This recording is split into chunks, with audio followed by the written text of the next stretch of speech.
확인학습 문제, 기출문제 10문제를 통해서 확인을 한번 하고요. 여기에 30일의 시험에 나온 건데 요렇게 나와요. 옳은 건데 2번인데 1번처럼 보세요. 다중생활시설은 너무 울리네.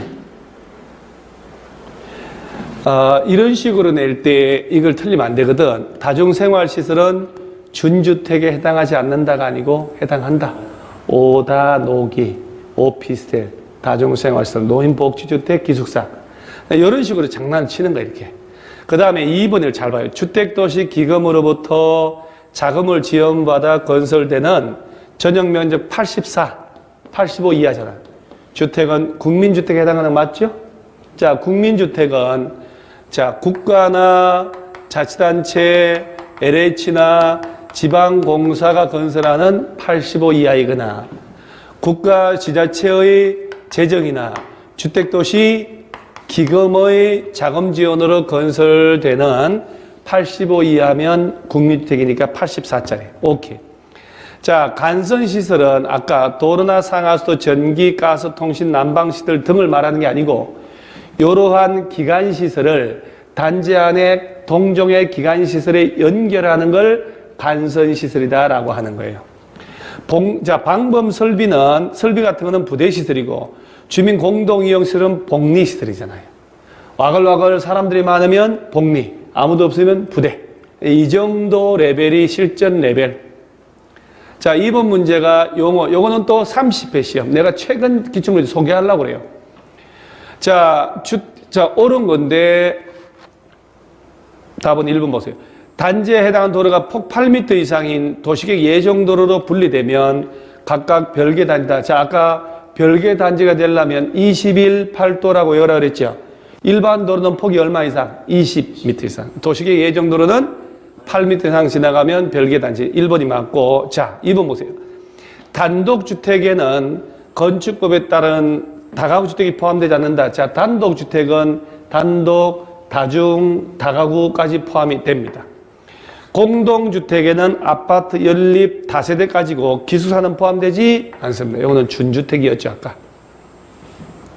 자, 주택이란 세대 구성원이 장기간 독립된 주거생활을 할 수 있는 구조로 된 건축물의 전부도 되고 일부도 되며 부속 토지도 포함한다라고. 제외가 아니고 포함. 그 다음에 놀이터, 건생, 유치원, 주민운동시설 이런 것들은 복리시설. 자, 그 다음에 3번처럼 요거 29회 시험 나온 거. 주택에 해당하지 않는 것. 자, 다가구 주택은 여기서도 주택이 맞아요. 공간은 아닙니다. 기숙사 아닙니다. 다세대 맞죠? 오피스텔 아닙니다. 주택인 걸 찾아라 그러면 기억 뒤것이고 주택 아닌 거니까 리얼, 미음이 답이 됩니다. 이런 식으로 출제를 하죠. 이런 식으로. 용어 문제는. 쉽습니다. 자, 그 다음에 원룸용 주택의 요건으로 틀린 것은, 자, 이런 것 나일 때, 당연히 욕실 부엌 설치하고, 요 20, 40 나오는데, 30제곱미터, 즉 20제곱미터인 경우에 하나의 공간으로 해야 되죠. 30 이상일 때 2개의 공간으로 할 수 있으니까. 20은 하나의 공간. 40이면 30보다 크니까 2개의 공간으로 할 수 있다. 외워놓고. 그 다음에 60이면 원룸용 주택에 해당하지 않죠. 원룸용 주택은 50제곱미터 이하로만 지어야 되고 지하층으로 설치하면 안 된다고 그랬으니까 이런 정도 레벨입니다. 그 다음 5번에 여기에 등록 26회 나온 거 20, 20만 단독을 20호 이상 지을 때 공동주택 20세대 대지는 얼마 이상? 1만 이상 조성할 때 등록을 해야 됩니다. 20만 들어가면 돼요. 20, 20만 국토교통부 장관에게 등록을 하면 돼요. 자, 6번 문제 주택조합. 아, 이건 뭐 우리가 틀린 것을 골라봐라. 자, 지역주택조합 설립인가 받을 때는 80% 이상 사용권, 옛날 기출문제는 이때 출제될 때는 이게 아니었어요. 여기에 맞게 제가 수정을 한 거예요. 현재 법에 맞게. 80% 이상 사용권하고 15% 815 외우시면 돼요. 사용권은 80, 소유권은 15, 815 광복제를 할 때 딱 외우면 돼요. 그 다음에 탈퇴한 조합원은 규약으로 정한 바에 따라 환급을 청구할 수 있다. 주택조합은 건설 예정세대 50% 이상 조합원으로 구성하고 20명 이상은 돼야 된다. 이렇게. 자, 그 다음에 우선 공급할 수 있고, 자, 5번 읽어볼게요. 조합원은 공개 모집 이후에 사망, 자격 상실, 탈퇴 등으로 인한 결혼을 충원하거나 미달된 조합원 재모집할 때는 신고하지 않고 선착순으로. 이런 것들도 이렇게 시험 나온 거예요. 원래는 조합원 모집한다고 신고를 해야 된다. 시군구에 가서. 그렇죠? 신고할 때 50% 이상 사용권 확보하라고 그랬어요. 공개 모집해야 되는데 이런 경우는 신고 안 하고 선착순으로 모집할 수 있다. 이렇게. 자, 7번에 지역주택조합의 조합원 틀린 것은, 자, 조합원의 사망으로 상속받는 자는 조합원이 될 수 있다. 당연하죠. 그 다음에 조합원이 건물로 세대주 자격 일시 상실한 경우로 시군구에서 인정했다. 이런 말 하면 다 맞아요. 시군구에서 인정했다. 이런 말. 그러면 조합원 자격이 있고, 그 다음, 조합 설립 인가 후에 조합원 탈퇴로 조합원 수가 예정 세대 수의 50% 미만 되는 경우에는 결혼을 발생한 범위에서 충원, 신규 가입할 수 있다. 자, 그러면서 이거 보세요. 조합 설립 인가 후에 조합원으로 추가 모집되는 자가 조합원 자격 요건을 갖췄는지 판단할 때는 언제 기준? 조합 설립 인가 신청일 기준이에요. 그러니까 이런 표현을 바꿔버릴 때, 객관식에서 잘 안 보이는 거예요. 자, 추가 모집을 할 때 조합원 요건을 갖췄냐 판단할 때는 조합 설립인가, 아이고 다 지웠네. 조합 설립인가 신청일 기준으로 합니다. 그래서 3월 5일 날 인가 신청한 날이면 그날 기준으로 전산 조회를 해서 되는지 안 되는지를 판단한다. 이렇게 하면 돼요. 그 다음 5번은 꼭 외워놔야 돼요. 조합원 추가 모집에 따른 변경인가 신청은 사업계획 승인 신청일까지 해야 합니다. 자, 아까 지역조합 설립인가 떨어지면 2년 내 사업계획 승인 신청하라 라고 했거든요. 변경인가 신청은 사업계획 승인 신청까지 해야 합니다. 답은 4번입니다. 자, 주택상환사채 나오면 아까 LH하고 등록사업자가 국토교통부 장관 승인받아서 기명으로 3년 내 집으로 돌려주는 주택상환 회사채 발행한다라고 했거든요. 틀린 것은, 자, 등록사업자가 LH가 아니고 등록업자가 발행하려면 당연히 보증을 받아야 된다. LH는 필요 없어요.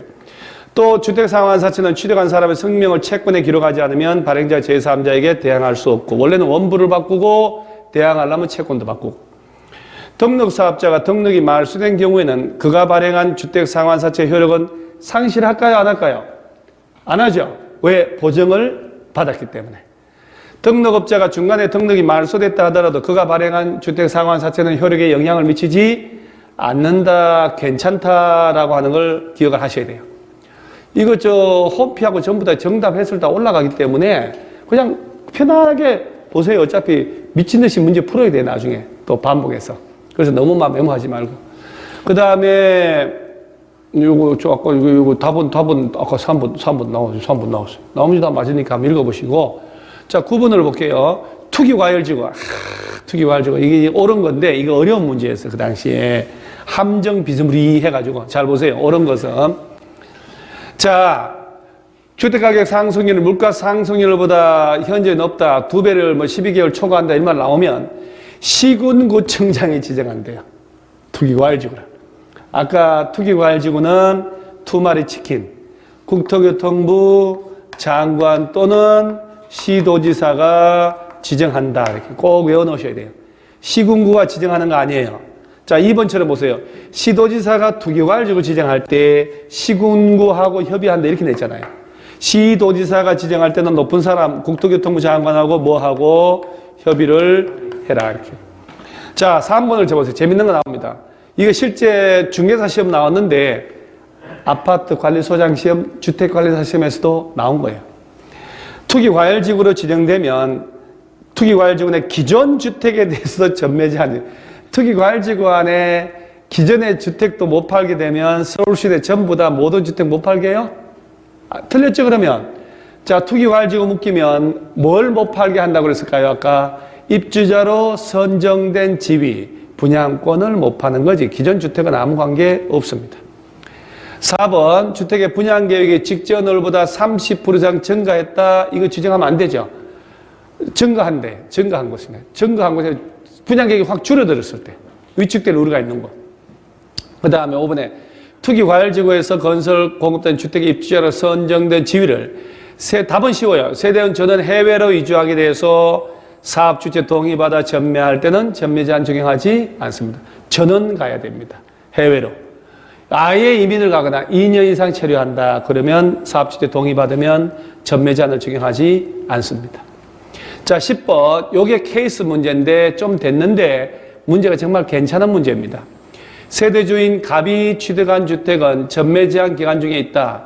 갑이 이 주택을 전매할 수 있는 경우 골라봐라. 세대원인 갑의 아들의 결혼으로 아들 결혼인데 못 하려고 서울시로 따라가. 갑의 세대원 전원이 서울특별시로 하자. 수도권으로 이전할 때는 허용되지 않습니다. 이거는 허용 안 됩니다. 수도권으로 가는 거니까. 갑은 상속에 따라 취득한 주택으로 이전하고 갑을 제외한 나머지 세대원은 다른 주택으로 상속받은 주택으로 세대원 전부 들어가야 팔 수 있습니다. 3번. 갑의 세대원 전원이 1년 6개월, 2년 이상 해외 체류해야 되니까 이것도 안 되죠. 세대원 갑의 가족은 국내 체류하고 갑은 해외로 간다. 다 가야지. 자, 갑이 이 주택의 일부를 배우자 정리하 이것은 허용이 됩니다. 아까 기억나죠? 자, 이런 문제가 실질적으로 50점 정도의 레벨의 문제입니다. 이런 문제들은 한 3바퀴 돌면 술술 풀려야 돼요. 지금은 여러분들이 초기이기 때문에 좀 안 풀리고 문제 안 읽어지는데 스트레스 받을 게 없으니까 일부러 자꾸 부딪혀 봐야 돼요. 기출 문제를. 요 그림 보세요. 누군가가 손으로 여기서 끌어올려 주잖아요. 이게 저 좀비가 아니고 이게 사람 꼭 너무 말라가지고 그것은 뭐 영화에 저 가서 뭐야 그거 저 미국 영화 뭐예요 거기 같은데 좀비 아니에요. 사람이요 이렇게. 마음속에 식지 않는 열과 성의를 가지면 일생에서 빛을 얻는다. 정말 이 중개사 공부라고 하는 큰 도전을 정말 잘하신 것 같아요. 여러분들은. 그래서 반드시 합격할 수 있다는 생각만 하셔야 되지. 중간중간 힘들더라도 자꾸 부정적 생각하면 안 돼요. 어차피 합격한다 나는. 그 생각하면 새로운 제도를 많이 배우기 때문에 참 잘했다 하고 스스로에게 긍정적 생각을 자꾸 하셔야 돼요.